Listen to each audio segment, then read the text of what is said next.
What's good, everyone? OJ here. Welcome back to another video. Today we're looking at some of the worst reviews for Xenoblade Chronicles 3. You know, the game recently got the big review roundup and it shocked many gamers out there. If you would have said before Xenoblade Chronicles 3 reviews came out that the game would score higher than Horizon Forbidden West and also Final Fantasy VII Remake and score the same as Final Fantasy VII Intergrade on PlayStation 5, nobody would have believed you. But hey, here we are now at this point with Xenoblade Chronicles 3 reviewing at an 89 average, which is fantastic for the future of the franchise, and it just helps out with sales and so much more. So that's why I'm excited about it. But it's not all positive. There were a few mixed reviews out there. There were 3 bad or mixed reviews, not even really bad reviews, but just mixed reviews when I did my review roundup, and I wanted to go over the worst ones and kind of hear out more of what they said. Now, in my review roundup, I did talk about the bad reviews, like I went over them as well because there wasn't that many, so I went over all of them, but I wanted to actually go to the websites and read the reviews and kind of see what else they had to say. And there is some funny stuff. There's some funny things that I want to talk about. But before we get into any of that, please make sure you hit that like button, subscribe if you're someone new, and click that notification bell to get my videos first. Now, let's go ahead and start off with the financial post. And I found this one to kind of be more of like a brief summary of a review where he doesn't really explain many of the mechanics or what was good and what was bad outside of what you can see on the surface level. So I'm always wary of reviews from places like this, especially the weird financial posts and weird websites that have all these weird advertisements when you go to the site. I mean, it was just kind of awkward, but at the same time, hey, they got a review code some way, shape, or how. But yeah, let's go ahead and get into what he has to say here. I think the last part is probably the funniest part with this review, and let me read off what it says here from the financial post. Quote, "Clearly, Monolith Soft's developers came up against the limitations of Nintendo's aging Switch hardware. The game is passably pretty in handheld mode, especially if you're lucky enough to play on an OLED model, especially when the focus is on the colorful characters, but it loses a lot of its sparkle when blown up on a large 4K screen in docked mode. All of which is to say, I reckon I'm about ready for Nintendo to unveil its next console so that its partner developers have a little more room to flex their artistic muscle." So I think that he doesn't quite understand that Monolith Soft is not a partnered developer. They're actually a first-party developer. Nintendo has their own people also from Nintendo working on this title as a liaison and also even helping out along with Monolith Soft, their subsidiary, a wholly owned one, be it that. So it's not a partner like, let's say, Platinum Games on Bayonetta 3 or a partner like before Nintendo purchased Next Level Games. It's not quite like that. Nintendo purchased Monolith Soft, I think back in like 2007 or something like that. I know it was like late 2000s or whatever the case is. So I think that he doesn't quite understand what Monolith Soft is overall, but that's okay. That's not the point. I mean, it doesn't really matter at the end of the day, but I think that he says he reckons. Well, I reckon that Nintendo isn't going to announce the next gen Nintendo Switch or Switch Pro until it's ready, and probably Xenoblade Chronicles 3 is a technical showcase for what the Switch can still do at this point. Now, don't get me wrong. I still feel that, yeah, obviously, if there was stronger hardware, there definitely could have been some improvements, and heck, we might get those improvements down the line whenever Nintendo does want to put out something next. But reading through this review that he had here, he doesn't have any video or pictures to kind of talk about it because he discusses areas that are copy and pasted or look way too samey and all of that, but there's not really any proof showing that. And based off of all the footage that I've seen so far, it definitely seems like the locales and the vistas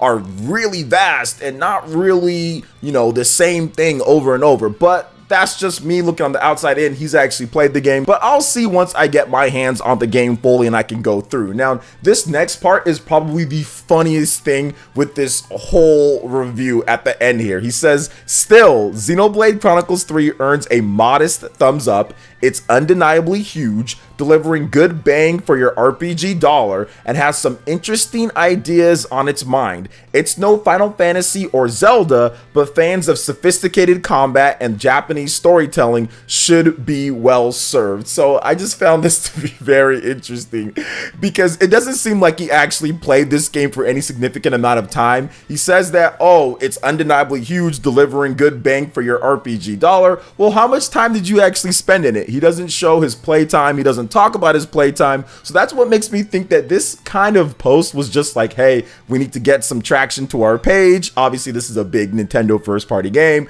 It's going to get clicks. So we're going to force you to play this game. And he's just like, he like begrudgingly played through like maybe 20 hours of the game or 25 hours of the game to get this review up, because he doesn't kind of explain anything advanced like in some of the other reviews from websites that we know actually played it all the way through or that played it for a number of hours. He doesn't really go into that at all in this post. It all seems like he was handed like a press release thing and he kind of wrote his review based off of the press release, adding in his own quips here and there. But whatever, that's just my opinion on that. Now this second part is just hilarious too. He says that it's no Final Fantasy or Zelda. What's that supposed to mean? Like, it's no Final Fantasy or Zelda? Yeah, like Final Fantasy, the same series, Final Fantasy. Look, Final Fantasy, I've always loved Final Fantasy. I think that it's fantastic, but the same Final Fantasy that throughout the whole HD era, for the most part, has had kind of games that don't live up to what you'd expect for Final Fantasy, right? Final Fantasy 13, Final Fantasy 13-2, Final Fantasy, or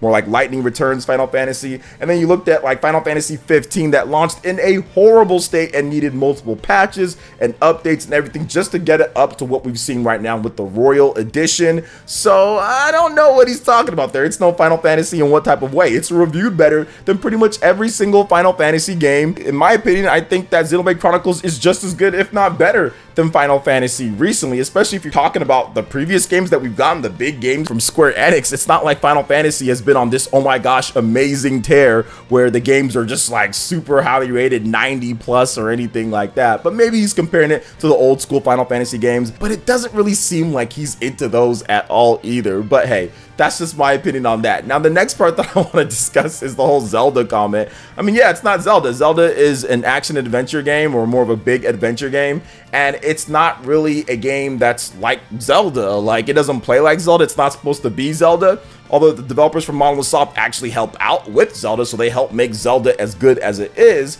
So I'm not really sure where that comment comes from too, and I wouldn't want it to be Zelda. I mean, don't get me wrong, I love Legend of Zelda Breath of the Wild. I think that's one of the greatest games of all time, one of my favorite games of all time, but it's weird to say it's no Final Fantasy or Zelda as if that's supposed to mean something, as if Xenoblade Chronicles 3 doesn't compare in multiple different ways from what we've seen from a lot of the reviews out there. But remember, this is his review. I just found like that last part funny because it's like, it's not trying to be Zelda. It doesn't need to be Zelda. It's not trying to be Final Fantasy. Xenoblade Chronicles is its own thing. So I just found that interesting. But that's one review from the Financial Post. We're going to go to this next review from PC Gamer, and it's always interesting when I see like PC Gamer talking about stuff outside of that, but I guess they've been doing that for quite some time now. They've obviously, you know, delved into multiple different systems and stuff like that. So let's go ahead and get into what they had to say here, and it kind of goes in with the Switch Pro stuff. So he talks about the combat and things like that, and discussing, you know, the time. He says you can expect to sink at least 40 hours into Xenoblade Chronicles 3 and easily much more if you want to explore every inch of the world and complete every side quest. So here's what makes me think that there's some issues with what he had to say here.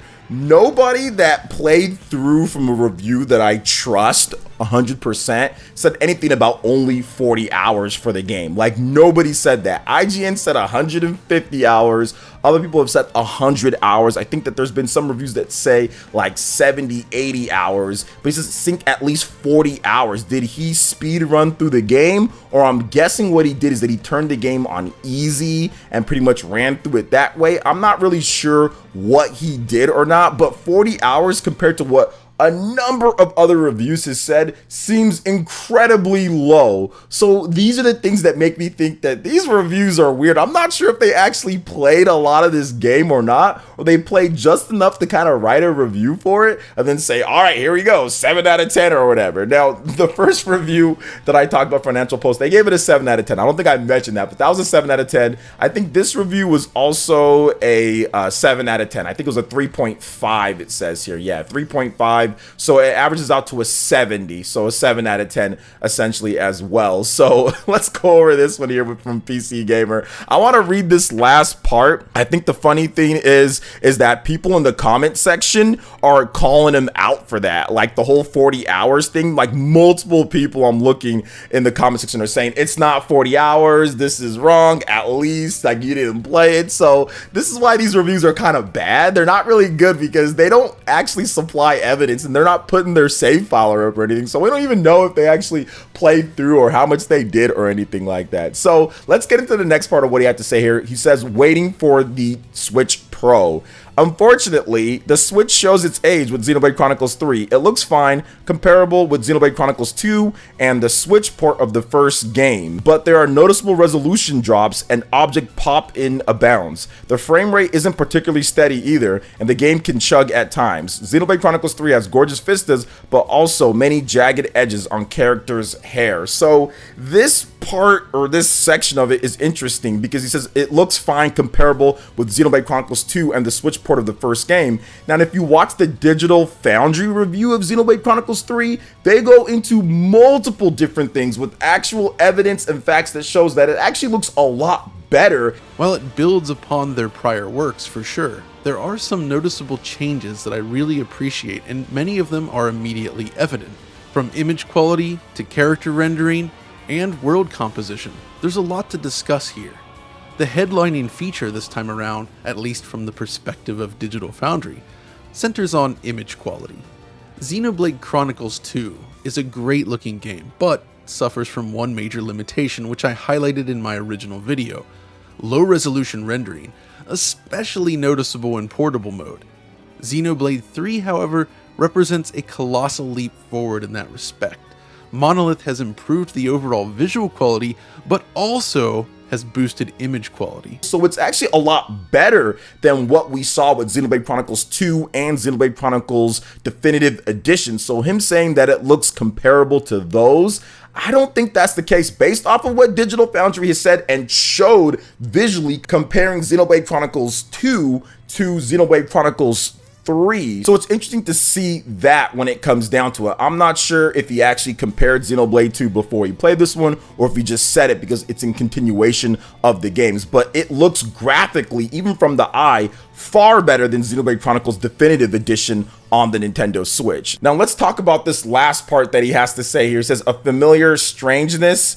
Xenoblade Chronicles 3 is more of the same Xenoblade Chronicles action, which means it's narratively unique game with a large scope. The story is interesting, and the scavenger hunt side activities offer plenty to see and do, even if the quests are familiar and repetitive. This is a game for series fans who know what to expect, or genre enthusiasts who are looking for a nice big RPG to sink their teeth into on the go. If you don't fit in either of those groups, you might want to skip Xenoblade Chronicles 3 because next to Mario, Zelda, and Kirby, it's an acquired taste. So next to Mario, Zelda, and Kirby, it's acquired taste. It's an RPG taste. So I mean, I don't think everybody that loves Mario is going to automatically love Zelda and vice versa, or even Kirby, because those games are all different in their own right and how they play and everything. So that was kind of weird at the end when people try to kind of shoehorn in other franchises that Nintendo has and say, well, if you don't like this one, it's an RPG. Obviously, it's going to be different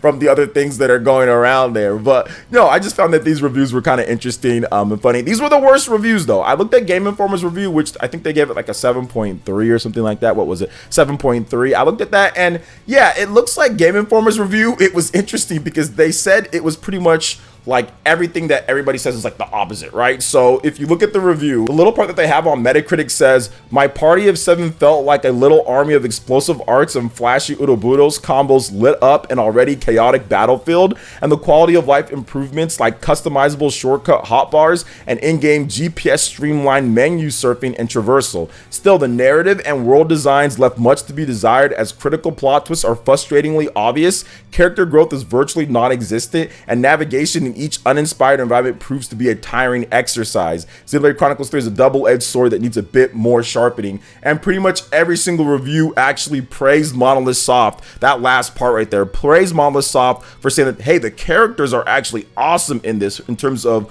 what you see and kind of how things go. The navigation is a lot better than what it's been before, because it actually has quest check marks where you can go through and do everything like that. And many people say that the tale is very well done when it comes to how the story kind of plays out with the lore and everything. So it's interesting to see all the different stuff that people say is the strengths of Xenoblade Chronicles 3. Game Informer's review says, no, it's not so good, especially the uninspired environments. I mean, Xenoblade Chronicles 3 seems to have one of the best environments in games based off of what they've shown already. Monolith Soft has proven that. So it's interesting to look at some of the, I would just say, like, bad or worse reviews and kind of compare that to what other people are saying. But remember, guys, that was only 3 reviews out of all of the positive, and they still weren't even all bad. They said good things as well. So right now, 89 on Metacritic, 68 reviews. I mean, critical score 65 positive, 3 mixed, 0 negative. So #1 best Nintendo Switch game of 2022. So those are my thoughts on the bad reviews, or looking at some of the bad reviews for Xenoblade Chronicles 3, which weren't even that bad. But what do you guys think about this? What do you guys think about the game? Planning on picking it up, or are you playing and enjoying? Let me know your thoughts in the comment section below. All right, guys, that wraps it up for this video here. Thank you so much for watching. I do appreciate it. Please make sure you hit that like button, subscribe if you're someone new, click that notification bell, and we will see you for the next video. Peace.